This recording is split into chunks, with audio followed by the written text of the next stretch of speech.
tiens, j'ai reçu une commission et que je vais vous rembourser. Tu n'as pas remboursé. Donc, et tu dis qu'on ne doit pas douter de toi. Après une Bible, tu lui envoies une Bible comme ça. Je vais vous mettre le message que cette fille a publié, un message poignant. N'importe quelle femme, mère de famille, ça te prend aux tripes, tu ne peux pas rester insensible. Et tu dis, allez-y à la police. Tu sais que quand on est parti donner notre argent, il n'était pas question de police, il n'était pas question. On a marché sur la confiance. Toi, tu es venu vers nous et tu nous as amenés quelque part. Et si on a besoin de récupérer notre argent, c'est toi qui devrais être devant. Qu'est-ce que tu fais? Tu te défiles. Tu me racontes tes histoires à 2 balles tous les jours, mais j'ai pas besoin de les écouter. Je veux que tu ailles chercher mon argent parce que c'est à toi que j'ai confié mon argent. Tu me dis la dernière fois pour justifier tes rentrées d'argent. Elle me dit, ah, regarde mon téléphone, j'ai un mec à Paris, il veut m'acheter un mobilier d'intérieur de 7 000 euros. Non mais attends, je rêve, on a 10 millions de francs CFA qui baladent dans la nature, tu es en train de me parler, de me justifier tes entrées d'argent et tu vas penser qu'on n'aura pas de doute. Non mais franchement, je pense que tu t'es bien payé nos têtes. Va avec ton copain, va chercher notre argent. On ne te lâchera pas. En tout cas, moi, en ce qui me concerne, je veux mon argent. C'est toi qui m'as amené là-bas. Tu m'as dit que c'est ton copain, que tu le connaissais, etc. C'est monté, c'est descendu. Aujourd'hui, tu dis que tu n'as pas de nouvelles. Si tu étais vraiment une amie digne de ce nom, tu devais être en première position, en première ligne dans cette affaire, en disant non, c'est pas possible. Mais toi, tu n'as rien perdu, tu n'as rien mis dedans. C'est pas pour autant que je dis que ça ne t'affecte pas. Peut-être que si, hein.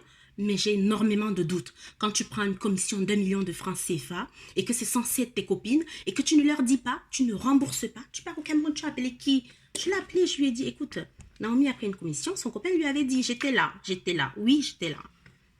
Il t'avait dit, si jamais ça ne fonctionne pas, tu allais rembourser. Est-ce que tu as remboursé? Non. Et tu parles de conscience, tu envoies un message comme ça. Une Bible, tu es en train de parler de conscience, tu n'en as pas. Donc ne viens pas jouer les saintes en disant que, en plus, tu te victimises. Ces gens-là, c'est comme ça qu'ils sont. Ils sont là, ils te bouffent, ils te prennent tout et ils sont là en train de devenir des victimes. Tu n'es victime de rien. Tu n'es pas victime, tu as perdu quoi? Rien du tout. Alors, va voir ton copain, gommeux fidèle. Oui, je vais publier sa photo ici et toutes ces casseroles aux Pays-Bas. Après, on va dire que, oh, c'est Arpège qui raconte le Congo ça. Non, ce n'est pas moi. C'est un journal du quotidien qui le publie, noir sur blanc qui l'écrit. Je n'ai rien dit du tout. C'est pas moi qui l'invente. Donc, Naomi, avec ton copain, on a 12 millions, l'équivalent de 12 millions de francs CFA. Toi, tu as pris une commission d'1 million, à ce que je sache. Après, je ne sais pas si tu as pris d'autres choses. Que tu me parles de conscience. Tu n'en as pas. À cette heure-ci, pour moi, tu n'en as pas. C'est aussi clair que ça. Est-ce que tu as remboursé? Tu as appelé les filles pour leur dire, j'ai pris votre argent, une commission, je vais rembourser. Moi-même, sur mon argent, tu as pris quelque chose. Est-ce que tu m'as remboursé? Hein? Non. À Noël, tu es venu.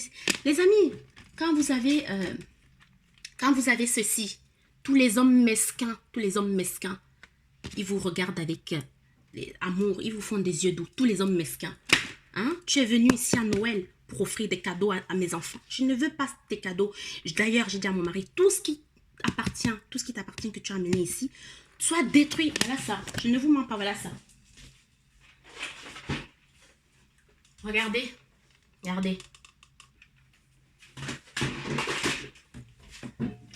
Tu es venu ici, là, offrir ça à mes enfants. J'ai tellement la rage que je casserai ça un par un si jamais j'avais pas les voisins ici. Et tu oses parler de conscience en disant de dignité. Mais attends, c'est la nôtre qui est bafouée depuis. Et toi, tu es là, tu étais censé être une amie, tu ne fais rien. Et tu penses qu'on va s'asseoir sur 12 millions de francs CFA? Tu me parles d'un mobilier d'intérieur qu'un homme que tu connais va t'offrir un mobilier d'intérieur à 7 000 euros? Et en plus de ça, on ne doit pas douter. Tu nous prends vraiment pour des débiles. Alors, c'est ton copain fidèle, gommeux fidèle. Va chercher notre argent et viens nous donner. Tu as déjà pris une commission d'1 million de francs CFA, ce que je connaisse. Tu n'as pas remboursé. Au même titre que lui. En plus, tu viens jouer la victime. Alors, on attend notre argent. C'est la seule chose que tu peux venir nous donner. Le reste, après, moi, je m'emballe. Je ne suis pas là pour tes états d'âme parce que tu as la lampe facile. Ça ne me meut pas.